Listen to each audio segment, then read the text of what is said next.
Iran की बहुत बड़ी जीत सामने आई है।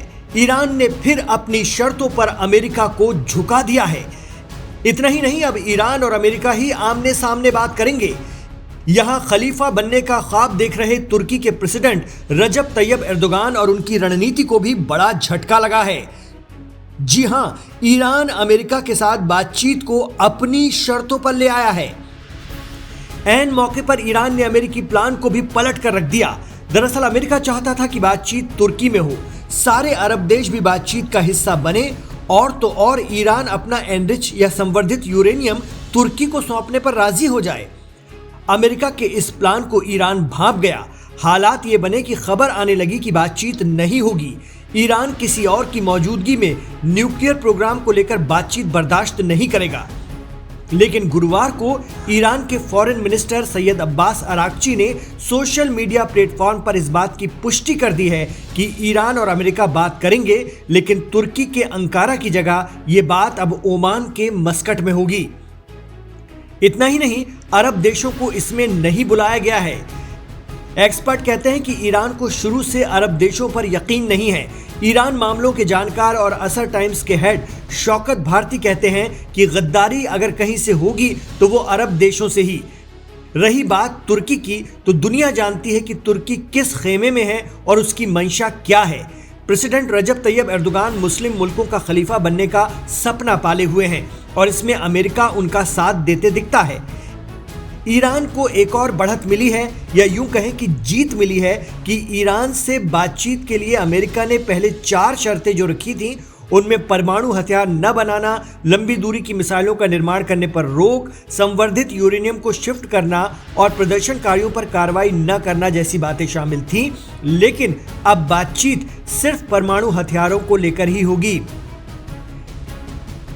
ईरान ने बाकी 3 शर्तें अमेरिका से कैंसिल करवा दी हैं। अमेरिका और ईरान दोनों ने इस बात की पुष्टि कर दी है। ईरान के विदेश मंत्री अब्बास अराक्ची के मुताबिक अमेरिका के दूत स्टीव विटकॉफ और जेरेड कुशनेर के साथ सिर्फ परमाणु हथियारों को लेकर यह बात होगी। ईरान पहले से ही कहता आ रहा है कि उसका इरादा परमाणु हथियार बनाने का नहीं है। एटम बम जो इंसानियत को खत्म कर दे वो हमारे लिए हराम है, लेकिन अपनी एनर्जी जरूरतों के लिए हम यूरेनियम एनरिच करेंगे, ये हमारा हक है। ईरान नहीं चाहता है कि तुर्की में उसकी बातचीत हो। दरअसल इस बातचीत के लिए तुर्की भी अपना हित साध रहा था। तुर्की की कोशिश ईरान के 440 किलो यूरेनियम को अपने यहाँ शिफ्ट कराने की थी। इतना ही नहीं, तुर्की ने अब अपने यहाँ अरब देशों को भी आमंत्रित कर लिया था। तुर्की की कोशिश ये भी थी कि ईरान कम दूरी की मिसाइलों का निर्माण करे, जिससे आने वाले वक्त में उस पर, अरब देशों पर और इजराइल पर हमला ना हो सके। लेकिन ईरान ने खुद को इस प्रेशर से निकाल लिया है।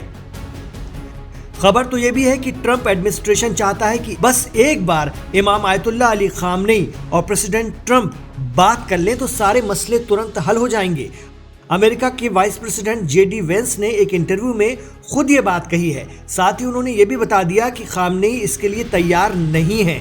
जी हाँ, एक्सपर्ट कहते हैं कि ईरान के supreme leader Ayatollah Ali Khamenei कभी भी ट्रंप से बात नहीं करेंगे।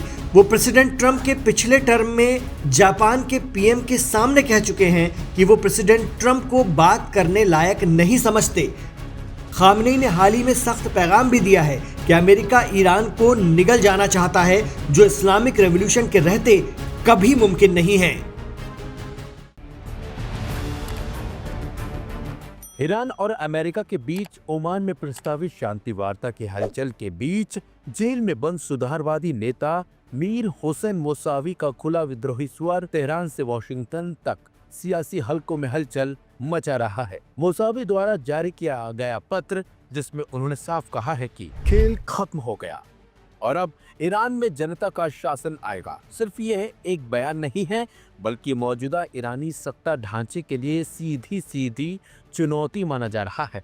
यह घटनाक्रम ऐसे वक्त पर सामने आया जब ईरान अमेरिका संबंध पहले से ही युद्ध और बातचीत के दोराहे पर खड़े हैं। मीर हुसैन मोसावी ईरान की राजनीति में कोई नया नाम नहीं है। 83 साल के मुसावी 1981 से 1989 तक ईरान के प्रधानमंत्री रहे। इस्लामिक क्रांति के नेता आयतुल्लाह रूहुल्लाह खुमैनी के बेहद करीबी माने जाते थे। खुमैनी के बाद सत्ता संतुलन बदल गया। अली खामनेई के सर्वोच्च नेता बनने के बाद मुसावी धीरे धीरे हाशिए पर चले गए थे। 2023 में इस्लामिक गणराज्य के खुले विरोध के बाद से वे अब जेल में ही हैं। मुसावी का ताजा पत्र इसलिए ऐतिहासिक माना जा रहा है क्योंकि यह पहली बार है जब इस्लामिक गणराज्य के अंदरूनी सिस्टम से निकला कोई इतना बड़ा चेहरा सीधे सर्वोच्च नेता अली खामनेई को चुनौती दे रहा है। उन्होंने लिखा है कि जनता अब इस व्यवस्था को नहीं चाहती और सरकार के झूठ पर भरोसा खत्म हो चुका है। यह बयान उस समय आया है जब अंतर्राष्ट्रीय मीडिया और खुफिया रिपोर्ट्स यह संकेत दे रही हैं कि ईरान में एक बार फिर बड़े पैमाने पर जन विद्रोह का खतरा मंडरा रहा है। इस घटनाक्रम का असर ईरान अमेरिका समीकरण पर भी पड़ता दिख रहा है। ओमान में प्रस्तावित शांति वार्ता को वॉशिंगटन और तेहरान दोनों ही एक टैक्टिकल ब्रेक के रूप में देख रहे हैं, न कि स्थायी समाधान के तौर पर। अमेरिका के सामने दुविधा यही है कि वह ईरान के अंदरूनी विपक्ष को कितनी खुली छूट दे। अब तक निर्वासित पूर्व क्राउन प्रिंस रेजा पहलवी को पश्चिमी देशों में ईरानी विपक्ष का चेहरा माना जाता रहा है, लेकिन मुसावी के बढ़ते कद ने उनकी भूमिका को कमजोर कर दिया है।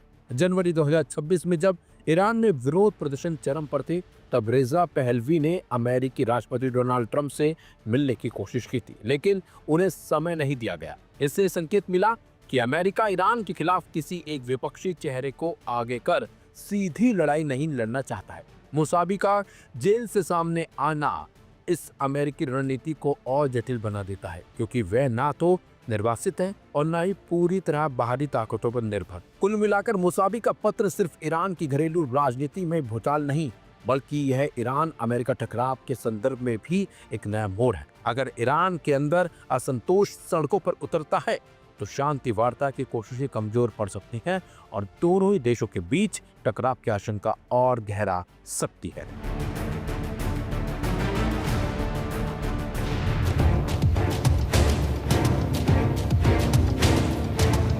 दुनिया भर की निगाहें इस वक्त तुर्की के शहर इस्तांबुल पर टिकी हैं, जहां दशकों से एक दूसरे के धुर विरोधी रहे अमेरिका और ईरान के बीच एक ऐतिहासिक शांति वार्ता की तैयारी है।